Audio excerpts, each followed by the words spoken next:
বিয়ের আগে শারীরিক সম্পর্কে জড়িয়ে নিজেদের সম্মানহানি করি, বাবা মার বিশ্বাস নষ্ট করি। আমাদের যে যৌবনের যে বয়সটা, তখন কিন্তু আমরা নিজেরা কন্ট্রোল করতে পারি না। যে সময়টা আমি আমাকে অন্যের মাঝে দিয়েছিলাম, সেটা আসলে আমার একটা ভুল সময় ছিল। ফুলের মতো পবিত্র মেয়েটা যেন অপবিত্র না হয়। বাংলাদেশে আপনার 70-80% মেয়েদের জীবনে কিন্তু এই ঘটনাগুলো ঘটে। আমি ময়না হয়ে সবার মাঝে বসে সিনেমা দেখেছি এবং প্রত্যেকে খুব বেশি এনজয় করেছে।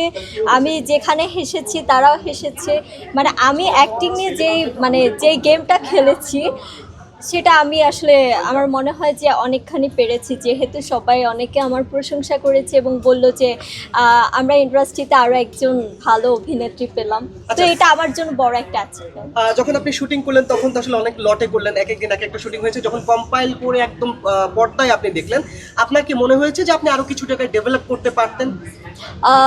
হ্যাঁ, যেহেতু এটা আমার সেকেন্ড ফিল্ম, বড় পর্দায় আমি দেখছি, তো আমার নতুন হিসেবে আমার মনে হয়েছিল যে মানুষের শিক্ষার কিন্তু শেষ নেই। ঠিক আছে, আমি যদি আজকে ভালো অভিনয় করতে না পারি, ইন ফিউচারে আমি অন্য সিনেমায় আরও ভালো অভিনয় করার ট্রাই করব, এবং আবার অডিয়েন্সরা যদি হলে এসে আমার ভুল ধরিয়ে দিতে পারে, তাহলে আমি ইনশাল্লাহ ট্রাই করব আরও ভালো অভিনয় করার। আপনার চরিত্রের মধ্য দিয়ে আপনি একটা সামাজিক বার্তা দিয়েছেন নারীদের বিষয় নিয়ে।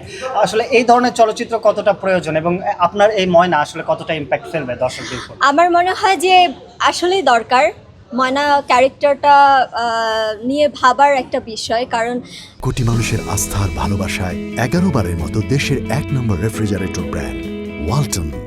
বাংলাদেশে আপনার 70-80% মেয়েদের জীবনে কিন্তু এই ঘটনাগুলো ঘটে।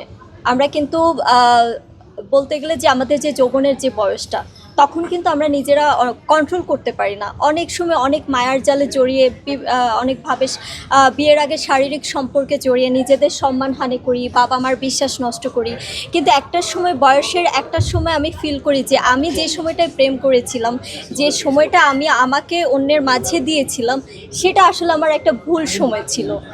আর মানে এই চিন্তাধারা থেকে আসলে আমাদের বুঝতে হলেও ময়না সিনেমা দেখতে হবে, কারণ ময়না কিন্তু একটা সময় যে নিজেকে রিয়ালাইজ করে যে আমি জীবনে যাই করেছি সেটা ভুল ছিল, এবং সে নিজেকে শুধরানোর জন্য অনেক ট্রাই করে, কিন্তু দিন শেষে আসলে তার ভাগ্যটাই খারাপ। তো ময়না যে ক্যারেক্টারটা, গল্পটা, এটা কিন্তু রিয়েল একটা স্টোরি। তো এই স্টোরিটার ময়নাটাকে আসলে সেটা এখন বলা যাবে না, বাট বাস্তব একটা স্টোরি নিয়ে আমার এই ময়না সিনেমাটা নির্মাণ করা হয়েছে। যদি এখানে ধরেন গার্লফ্রেন্ড, বয়ফ্রেন্ড, অভিভাবক বা বাচ্চারা যদি আসে সিনেমা দেখতে, তারা তখন নিজের লাইফের সাথে এটা রিলেট করতে পারবে যে না, আমি আমার মেয়েকে আরও সাবধানে রাখবো, যেন আমার ফুলের মতো পবিত্র মেয়েটা যেন অপবিত্র না হয়। এবং একজন প্রেমিক প্রেমিকা চিন্তা করবে যে একটা মেয়ের সম্মান কিন্তু বাঁচানোর দায়িত্ব এই পুরুষটারও। একজন প্রেমিকা চিন্তা করবে যে আমার যে সম্পদটা, এটা আমার হাজব্যান্ডের জন্য, ফিউচার যে আমার হাজব্যান্ড হবে তার জন্য, এটা আমার প্রেমিকের জন্য না। সব কিছু মিলিয়ে আসলে একটা দুর্দান্ত একটা স্টোরি, এবং ট্র্যাজেডিটা অনেক ভালো, কারণ আমরা যখন ব্রেকআপ হয়ে যাই তখন কিন্তু ডিপ্রেশনে যাই, সুইসাইড করি, যার কারণে ওইখান থেকে আসলে বের হয়ে আসতে হবে। নিজেকে ভালোবাসতে হবে, নিজেকে ভালো রাখতে হবে। এটা কারো মাঝে কাউকে ভালোবেসে সেই ভালোটা রাখা ইম্পসিবল।